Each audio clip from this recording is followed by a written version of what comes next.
আমলটি খুব সহজ। আমলটি সকালে করলে সন্ধ্যা পর্যন্ত ৭৫,০০০ ফেরেশতা আপনার মাথার উপর ছায়া সৃষ্টি করবেন।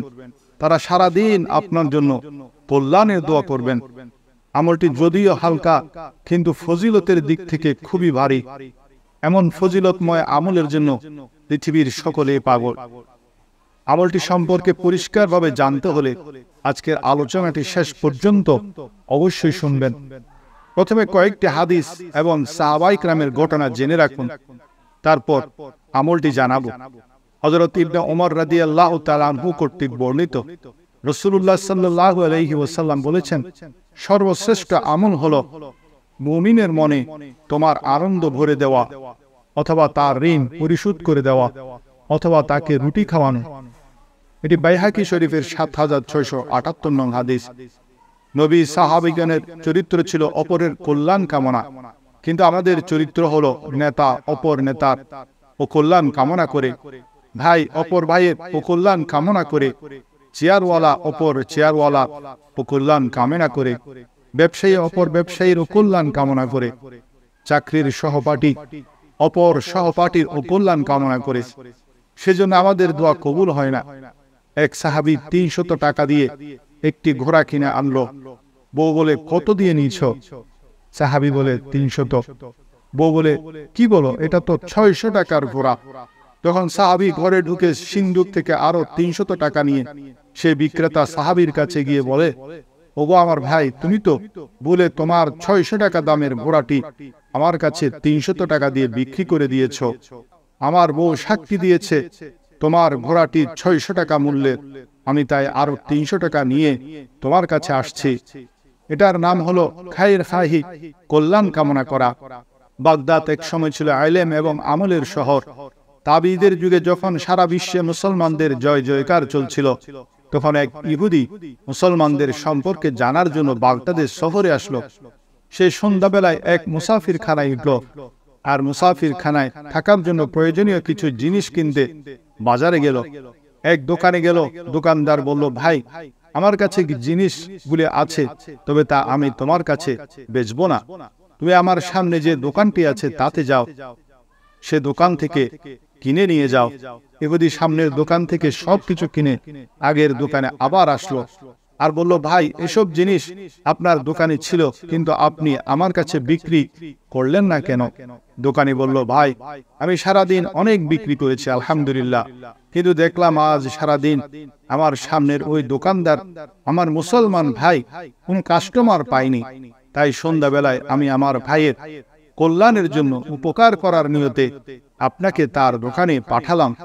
কেননা আমাদের নবীজি বলেছেন, খায়রুন নাসি মান ইয়ানফাউন নাস, সেই উত্তম মানুষ যে মানুষের উপকার করে। এই কথা শুনে ইহুদি বলল, আমি বুঝে গেলাম আজ ইসলামের কেন এত বিজয়। আমি বুঝলাম কেন চারিদিকে ইসলামের জয় জয়কার।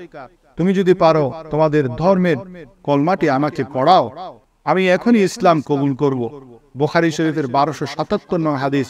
হযরত সাহাল রাদিয়াল্লাহু তাআলা আনহু বয়ান করেন, এক মহিলা নবী করিম সাল্লাল্লাহু আলাইহি ওয়াসাল্লামের কাছে নিজ হাতে বুনে একটি চাদর নিয়ে আসলো। নবীজির তখন চাদরের খুব প্রয়োজনও ছিল। হযরত সাহাল রাদিয়াল্লাহু বলেন, নবীজি চাদরটি গায়ে জড়িয়ে যখন আমাদের কাছে আসলেন, তখন এক লোক এসে সেই চাদরের প্রশংসা করতে লাগলো আর তা চেয়ে বসলো। নবীজি তা তাকে দিয়ে দিলেন। সাহাবাগণ সেই সাহাবীকে ধমকাতে লাগলো, কেন চাইলে? তখন সে বলল, এই চাদর আমি এই জন্য নিয়েছি যা আমার নবীজির শরীর মোবারকের সাথে লেগেছে, সেই চাদর দিয়ে আমার কাফন হবে। আর সত্যি সত্যি সে চাদর দিয়ে তার কাফন দেয়া হয়। রাসূলুল্লাহ সাল্লাল্লাহু আলাইহি ওয়াসাল্লামের দরবারে একবার এক লোক এসে বলল, আমি খুবই ক্ষুধার্ত। নবীজি সাল্লাল্লাহু আলাইহি ওয়াসাল্লাম এই কথা শুনে তার কোন এক স্ত্রীর কাছে খাবারের জন্য পাঠালেন, কিন্তু তিনি বলে দিলেন, যিনি আপনাকে সত্য সহ প্রেরণ করেছেন তার শপথ, আমার কাছে পানি ছাড়া আর কিছুই নেই। এরপর আরেকজনের কাছে পাঠালেন, তিনিও একই উত্তর দিলেন।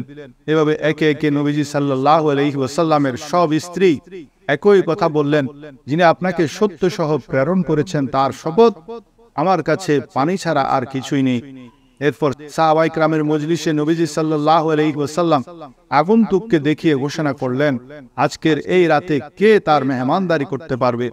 আল্লাহ তাকে দয়া করবেন। এক আনসারী সাহাবী দাঁড়িয়ে গেলেন, আমি পারবো। এরপর তিনি তার মেহমানকে নিয়ে বাড়ি চললেন। বাড়িতে গিয়ে স্ত্রীকে বললেন, তিনি আল্লাহ রসুলের মেহমান, তার আপ্যায়নের ব্যবস্থা করো। স্ত্রী বলল, আমার কাছে যে বাচ্চাদের জন্য রাখা সামান্য খাবার ছাড়া আর কিছুই নেই।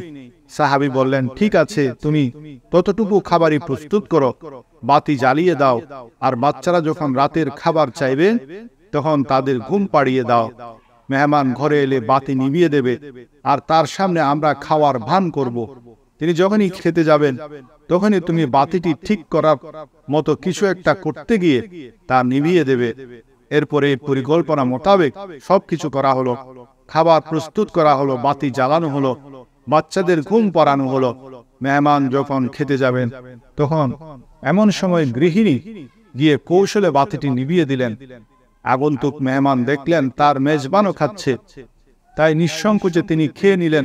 কিন্তু আসলে তারা শুধু অন্ধকারে মেহমানের সামনে খাওয়ার ভান করছিল। পরিবারের সকলে সে রাতটি ক্ষুধার্তই কাটিয়ে দিল। পরদিন সকালবেলা ওই সাহাবী রাসূলুল্লাহ সাল্লাল্লাহু আলাইহি ওয়াসাল্লামের দরবারে উপস্থিত হলেন। নবীজি সাল্লাল্লাহু আলাইহি ওয়াসাল্লাম তাকে দেখে বললেন, তোমাদের দুজনের কাজ দেখে আল্লাহ মুগ্ধ হয়েছেন। তখন নবীজি বলেন, পবিত্র কোরআনে আল্লাহ তাআলা এই আয়াতটি নাযিল করেছেন, ওয়ায়ুসিরুনা আলা আনফুসিহিম ওয়ালাউ কানা বিহিম খাসাসা ইলা আখিরিল আয়াত। অর্থাৎ নিজেদের অভাব থাকা সত্ত্বেও তারা অন্যকে নিজেদের উপর অগ্রাধিকার দেয়। নিজ মনের কার্পণ্য থেকে যারা বেঁচে রইল তারাই তো সফল কাম। ইসলাম আমাদেরকে এই অতিথি সেবায় শিক্ষা দেয়। তিনি একজন আনসারী সাহাবী ছিলেন, তার নাম ছিল হযরত আবু তালহা রাদিয়াল্লাহু তাআলা আনহু। তার আতিথেয়তায় মুগ্ধ হয়ে আল্লাহ রাব্বুল আলামিন পবিত্র কোরআনের আয়াত নাযিল করেন। রাসূল করিম সাল্লাল্লাহু আলাইহি ওয়াসাল্লাম বলেন, যে ব্যক্তি মানুষের সঙ্গে সদয় ব্যবহার এবং দয়া করে না, আল্লাহ তাআলাও তার সঙ্গে সদয় ব্যবহার এবং দয়া দেখাবেন না।